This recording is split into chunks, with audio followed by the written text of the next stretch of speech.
Curso Aprenda Patología de la Edificación desde cero. Aprender a leer fisuras y grietas. En este capítulo vamos a aprender a conocer los distintos tipos de daño para cuando lo encontremos comprendamos el tipo de rotura que se trata. Si una fisura o grieta es abierta en un mismo plano, en un tabique, como la que aparece en esta fotografía, indica que ha roto a tracción y pueden haber sido por descenso de la cimentación o de la solera si se trata de planta baja. También puede ser por retracción del mortero cuando se ejecuta el tabique en dos fases o por flecha cuando el tabique apoya sobre varias viguetas. Si la fisura es cerrada y en distintos planos, es que ha roto por cortante, como puede ser una dilatación o retracción del forjado que hace que rompa el tabique en horizontal, como los de estas fotografías. Si una viga no tiene rigidez y flecha, al comprimir al tabique que está bajo ella, puede éste romper con fisuras verticales de compresión o comprimir su zona superior, como aparece en estas fotografías. Si el tabique es muy alto, al no poder soportar el peso, entonces rompe por panteo, con una fisura en horizontal a la mitad de su altura, que aparece solo por un lado del tabique, como pudiera ser la de esta fotografía. En un asiento diferencial, la rotura es inclinada, alejándose de forma descendente del pilar donde se ha producido el asiento, como se puede apreciar en estas fotografías. Cuando el mortero de agarre tiene menos resistencia que los bloques o el ladrillo, la rotura por descenso de la cimentación surge en forma de perdaños de escalera, como se puede ver en esta fotografía, y las llagas horizontales son abiertas y las verticales cerradas. Si la rotura en forma de perdaño de escalera surge por un sismo o una dilatación o retracción de la estructura, las llagas horizontales serían cerradas y las verticales abiertas, como podemos ver en esta fotografía. En una retracción del forjado de cubierta en los tabiques situados en los extremos, pueden surgir fisuras inclinadas, como se indica en esta figura y se puede ver en la fotografía. Cuando el edificio tiene una sola planta y ha roto por retracción, hay quien la puede confundir con un asiento de la cimentación. Cuando el forjado de cubierta retrae en dos direcciones, la rotura suele quedar en distintos planos. Si el forjado de cubierta dilata, la rotura es contraria a la de retracción, y si se trata de planta baja, es más difícil confundirla con un asiento. En la figura y fotografía se puede ver cómo sería una rotura por dilatación del forjado de cubierta. En esta fotografía aparece una fisura en un tabique de planta baja por descenso de la cimentación. Esta rotura suele suceder cuando la cimentación es muy superficial de zanjas corridas y desciende por desecación de las tierras. Esta rotura en un suncho de cimentación que lo secciona surge por retracción de fraguado en época calurosa cuando queda sometido a la acción del sol. Estas fisuras surgen en los pilares durante su fraguado cuando el encofrado está muy caliente por la acción solar porque no se ha regado lo suficiente para enfriarlo.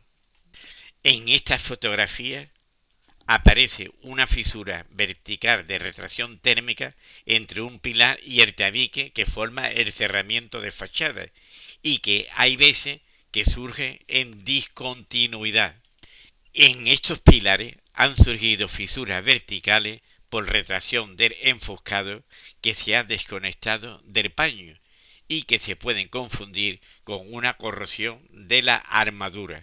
Al retraer la fachada, al tabique que le llega perpendicular, le ha ocasionado una fisura vertical cerrada en distintos planos por cortante. Al retraer la fachada, es frecuente que en las esquinas surjan fisuras verticales de retracción, como las que aparecen en estas fotografías.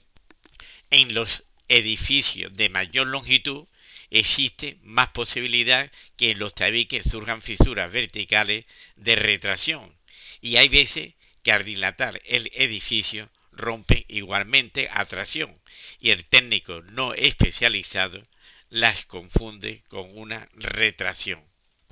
Cuando se colocan ménsulas cortas para evitar la duplicidad de pilares en la junta de dilatación, si no se colocan sobre ellas dos láminas de neopreno, al retraer el forjado que apoya en las ménsulas, suelen romper por retracción, como le ha sucedido a la de estas fotografías. En algunos forjados surgen fisuras paralelas a las viguetas que se cierra en época calurosa y abre en época fría. Sucede porque durante su ejecución no se colocó armadura de reparto en la capa de compresión. Fisura de retracción térmica en pretil de azotea. La han tapado y ha vuelto a romper. Se precisaría realizar regola en horizontal introduciendo en ellas armadura. En esta fachada han surgido fisuras de acomodación por retracción térmica que sucede al desconectarse del paño el enfocado al quedar sometido a la acción solar. Cuando un tabique queda situado sobre las viguetas y flectas, la fisura en el tabique es en horizontal, como se indica en la figura y en esta fotografía. Si el tabique queda situado sobre una vigueta y flecta, entonces la rotura tiende a formar un arco. Cuando un forjado de vigas planas no tiene la suficiente rigidez y flecta, le transmite carga a los dinteles de las ventanas apaisadas de mayores luces, y al flectar aparecen fisuras en el cerramiento situado sobre el dintel. En la ventana situada en el extremo de la última planta han surgido fisuras en sus esquinas que han sido ocasionadas al dilatar y retraer el forjado de cubierta.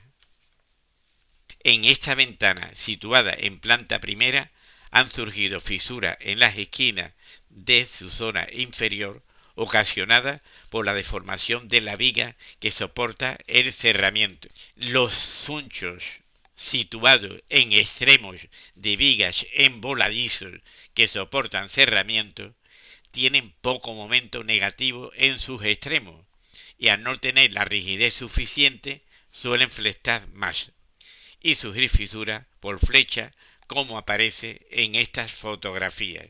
Los voladizos situados en planta primera con vuelos superiores a 1 metro están más expuestos a que se fisuren por deformación, y ello es debido a que reciben mayor carga procedente de los voladizos superiores, que no se suelen tener en cuenta en los cálculos. Al dilatar la solería de cubierta le ocasiona un empuje al pretil y rompe en horizontal con una fisura cerrada y en distintos planos, como la que aparece en estas fotografías. En estas fotografías podemos ver cómo han roto varias vigas por retracción térmica y suele suceder cuando su cuantía de armadura longitudinal es insuficiente. En esta fotografía se puede ver una viga que ha roto a flexión en su zona inferior en el centro de su luz porque su armadura es insuficiente para soportar el momento flector a la que está sometida. En estas fotografías se puede apreciar en un forjado reticular la fisura de flexión que ha surgido al ser insuficiente su armadura para soportar el momento flector. Las vigas con armadura excesiva de negativo pueden romper a compresión en su zona inferior, como le ha sucedido a la de esta fotografía.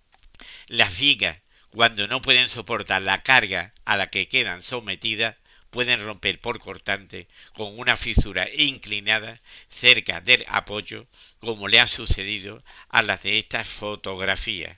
Las vigas también pueden romper a torsión, como le ha sucedido a la de esta fotografía, y el elemento que depende de ella se desploma. Las vigas situadas en fachada que soportan nervios de mayores luces le ocasionan una torsión, y al girar suelen surgir fisuras horizontales como las de esta fotografía. Como es más usual en los forjados de cubierta, no se debe confundir la rotura con una dilatación. Cuando existe bastante humedad en el terreno, es probable que se corroa la armadura de los pilares en su fase. Al principio surge una fisura vertical y al aumentar de volumen la armadura por la corrosión, desprende al hormigón que la cubre. Cuando se trata de terrenos agresivos como los yesíferos, no solo corroe la armadura, también le ataca al hormigón químicamente y lo desagrega, como se puede ver en estas fotografías. La corrosión de la armadura en pilares por humedad ambiental suele suceder en toda su altura y se manifiesta con fisuras verticales en las esquinas, como las que aparecen en estas fotografías. Cuando un pilar no puede soportar la carga a la que está sometido, lo manifiesta con aparición de fisuras verticales que lo secciona o con pandeo de las barras. Cuando se produce un descenso de la cimentación, el pilar puede quedar colgado de la estructura y romper a tracción en horizontal, como se puede ver en estas fotografías. Cuando se produce un deslizamiento del terreno o un desplazamiento del edificio por un sismo, los pilares pueden romper por cortante con una fisura inclinada que los secciona, como le ha sucedido a los de estas fotografías. Los pilares muy esbeltos, cuando no pueden soportar la carga a la que están sometidos, rompe por pandeo con una fisura en horizontal a la mitad de su altura, como la que se puede apreciar en el pilar de estas fotografías.